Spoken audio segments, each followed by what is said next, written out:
Here's the problem. You had a previous conference, I believe it was in 2001, maybe it was 2002. I think it was 2001, in which it became a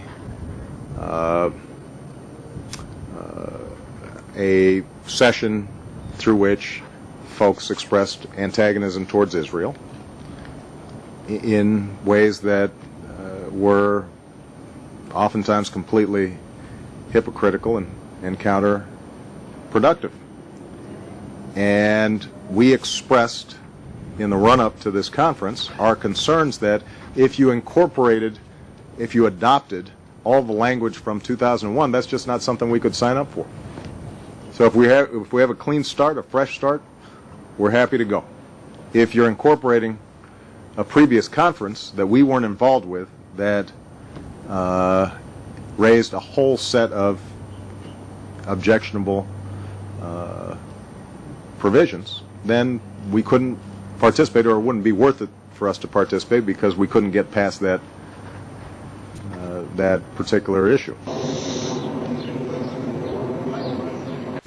We deeply regret these decisions. There was basically very broad agreement among states only last Friday that the text that's been sent to the conference for approval there was an acceptable text. So we're very surprised and rather shocked by these withdrawals. I'm not sure which ones have been announced so far, but certainly a handful of countries look like they've withdrawn today. The United States definitely, as we know. Canada and Israel withdrew a long time ago. And I understand Germany has withdrawn as well. But it's very surprising. I mean, the issues that they were worried about had all been resolved effectively. They were worried about Israel being singled out. It is not singled out in this document at all. There's a very clear statement that the Holocaust must never be forgotten. There's a very clear statement that anti-Semitism should be condemned along with other forms of racism.